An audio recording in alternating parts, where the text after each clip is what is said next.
Hello दोस्तों, स्वागत है हमारी जावा अनलॉक चैनल पर। हम अपनी स्प्रिंग बूट एनोटेशन सीरीज को फॉलो कर रहे हैं।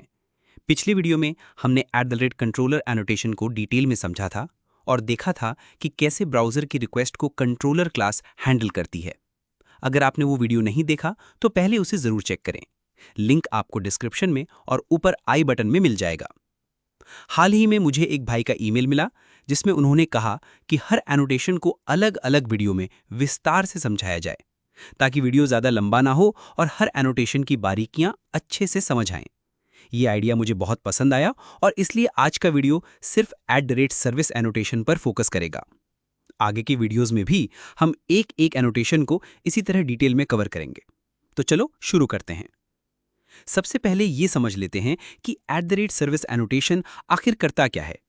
स्प्रिंग बूट में @सर्विस एक स्पेशल एनोटेशन है जो स्प्रिंग को बताता है कि ये क्लास बिजनेस लॉजिक को हैंडल करने वाली है। यानी अगर तुम्हारे एप्लीकेशन में कोई लॉजिक है, जैसे यूजर का डेटा चेक करना, वैलिडेशन करना या डेटाबेस से डेटा लाने ले जाने का काम, तो वो सारा काम सर्विस क्लास करती है। स्प्रिंग इसे देखते ही समझ जाता है, अरे ये तो सर्विस क्लास है, और इसे अपने कंटेनर में एक बीन के रूप में रजिस्टर कर लेता है। अब ये बीन क्या होता है? सोचो, स्प्रिंग का कंटेनर एक बड़ा सा डब्बा है जिसमें तुम्हारी सारी जरूरी क्लासेस ऑटोमेटिकली मैनेज होती हैं।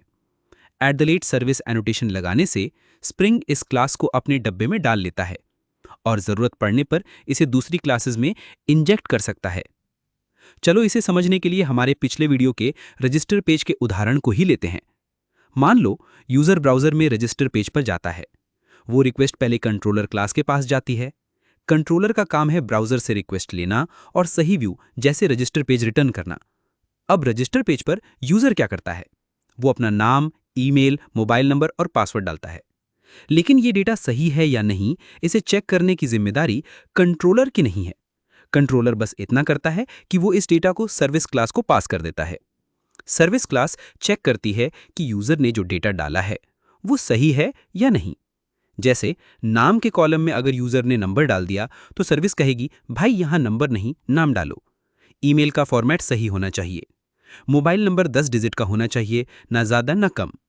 पासवर्ड में शायद कुछ स्पेशल कैरेक्टर्स या मिनिमम लेंथ की जरूरत हो। अगर डेटा सही है तो सर्विस क्लास उसे प्रोसेस करती है। जैसे वो चेक कर सकती है कि क्या ये ईमेल पहले से डेटाबेस में मौजूद है या नहीं। इसके लिए सर्विस क्लास रिपॉजिटरी से बातचीत करती है। बातचीत यानी सर्विस क्लास रिपॉजिटरी को डेटा भेजती है जो डेटाबेस से इंटरैक्ट करता है। इसके लिए सर्विस क्लास @arrowwired एनोटेशन का इस्तेमाल करके रिपॉजिटरी को अपने अंदर इंजेक्ट करती है। अब ये समझ लो कि सर्विस और रिपॉजिटरी का रिश्ता क्या है। सर्विस क्लास का काम है बिजनेस लॉजिक को हैंडल करना, लेकिन डेटाबेस से डेटा लाना या डेटाबेस में डेटा स्टोर करना उसका काम नहीं है। ये काम रिपॉजिटरी का है। मान लो यूजर ने रजिस्टर पेज पर सही डेटा डाला। सर्विस क्लास उस डेटा को वैलिडेट करने के बाद रिपॉजिटरी को कहती है, भाई ये डेटा ले और डेटाबेस में चेक कर कि ये ईमेल पहले से मौजूद तो नहीं है। रिपॉजिटरी डेटाबेस में चेक करता है और जवाब देता है। अब अगर ईमेल पहले से मौजूद है तो सर्विस क्लास यूजर को एरर मैसेज दिखाती है, जैसे ये ईमेल पहले से रजिस्टर्ड है। और अगर ईमेल यूनिक है तो सर्विस क्लास रिपॉजिटरी को कहती है, इसे डेटाबेस में स्टोर कर दो। अब एक और जरूरी चीज समझ लो, एंटिटी क्लास। ये वो क्लास है जो डेटाबेस टेबल का जावा रिप्रेजेंटेशन होती है। उदाहरण के लिए रजिस्टर पेज का डेटा, नाम, ईमेल, पासवर्ड एक यूजर टेबल में स्टोर होता है। इस टेबल को जावा में रिप्रेजेंट करने के लिए हम यूजर नाम की एक एंटिटी क्लास बनाते हैं। सर्विस क्लास इस एंटिटी क्लास का ऑब्जेक्ट बनाती है, यूजर का डेटा उसमें डालती है और फिर रिपॉजिटरी को दे देती है। रिपॉजिटरी उस एंटिटी ऑब्जेक्ट को डेटाबेस में स्टोर करता है। ये गलतफहमी कई स्टूडेंट्स को होती है कि एंटिटी क्लास खुद डेटाबेस में डेटा स्टोर करती है। ऐसा नहीं है। एंटिटी क्लास बस डेटा का स्ट्रक्चर डिफाइन करती है। असल में डेटा स्टोर करने का काम रिपॉजिटरी और स्प्रिंग डेटा जेपीए या हाइबरनेट करते हैं। चलो अब एक प्रैक्टिकल उदाहरण देखते हैं। सबसे पहले हम इस क्लास में @सर्विस का एनोटेशन लगाते हैं। इस एनोटेशन से स्प्रिंग को पता चलता है कि ये एक सर्विस क्लास है।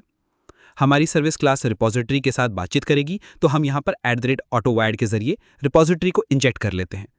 अब यहाँ हमें डेटा वैलिडेशन के लिए एक मेथड बनानी पड़ेगी जो सिर्फ वैलिड डेटा को प्रोसेस के लिए भेजेगी। अगर डेटा वैलिड नहीं है तो यूजर को एरर दिखाएगी। चलो बना लेते हैं। इसके लिए हम एक पैरामीटराइज्ड मेथड बनाते हैं जो एरर मैसेज यानी स्ट्रिंग रिटर्न करेगी। और इस मेथड में हम नाम, ईमेल और पासवर्ड चेक करेंगे। इसके बाद हम एंटिटी क्लास का एक ऑब्जेक्ट बना लेंगे और डेटा वैलिड होने पर उस ऑब्जेक्ट में डेटा सेट कर देंगे। इसके बाद रिपोजिटरी इंटरेक्शन से डेटाबेस में डेटा सेव कर देंगे। कई बार लोग पूछते हैं भाई @सर्विस और @कंपोनेंट में क्या फ़र्क है। तो सुनो, @कंपोनेंट एक जनरल एनोटेशन है जो स्प्रिंग को बताता है कि ये क्लास एक बीन है, लेकिन @सर्विस एक स्पेशलाइज्ड कंपोनेंट है जिसे खास तौर पर बिजनेस लॉजिक के लिए यूज किया जाता है। इससे कोड ज़्यादा रीडेबल और ऑर्गेनाइज्ड होता है। एक और ज़रूरी बात, सर्विस क्लास में अक्सर ट्रांजैक्शनल एनोटेशन का यूज होता है। यह एनोटेशन डेटाबेस ऑपरेशंस को मैनेज करता है। जैसे अगर तुम रजिस्टर पेज का डेटा डेटाबेस में स्टोर कर रहे हो और बीच में कोई एरर आ जाए तो @ट्रांजैक्शनल सुनिश्चित करता है कि या तो सारा डेटा स्टोर हो या फिर कुछ भी स्टोर न हो। इससे डेटा की कंसिस्टेंसी बनी रहती है। इसके बारे में हम अगले किसी वीडियो में डिटेल में बात करेंगे, लेकिन अभी इतना समझ लो कि @ट्रांजैक्शनल सर्विस क्लास के साथ मिलकर डेटाबेस ऑपरेशंस को स्मूथ बनाता है। तो अब आप समझ ही गए होंगे सर्विस क्लास क्यों ज़रूरी है। इसके फायदे ये हैं कि हमारे प्रोजेक्ट में जितना भी बिजनेस लॉजिक हमने यूज़ किया है वो सब एक ही जगह पर रहता है। ये रीयूजेबिलिटी के लिए फ़ायदेमंद है, यानी एक सर्विस क्लास को कई कंट्रोलर क्लास यूज़ कर सकते हैं। मेंटेनेंस के लिए भी अच्छा होता है, यानी अगर आपको लॉजिक में कुछ बदलना हो तो सिर्फ सर्विस क्लास में बदलाव करना पड़ता है। तो दोस्तों, आज हमने @सर्विस एनोटेशन को डिटेल में समझा। हमने देखा कि ये बिजनेस लॉजिक को कैसे हैंडल करता है, कंट्रोलर और रिपोजिटरी के साथ कैसे काम करता है, और एक प्रैक्टिकल उदाहरण भी देखा। अगर आपने हमारा पिछला वीडियो नहीं देखा जिसमें हमने कंट्रोलर और कंपोनेंट को समझाया था, तो उसे ज़रूर चेक करें, लिंक डिस्क्रिप्शन में है। अगले वीडियो में हम रिपोजिटरी एनोटेशन को डिटेल में समझेंगे ताकि डेटाबेस ऑपरेशंस की पूरी कहानी पता चले। अगर आपको ये वीडियो पसंद आया हो तो लाइक, शेयर और सब्सक्राइब करना ना भूलें। कोई सवाल हो तो कमेंट बॉक्स में ज़रूर पूछो, मैं जवाब दूंगा। मिलते हैं अगले वीडियो में।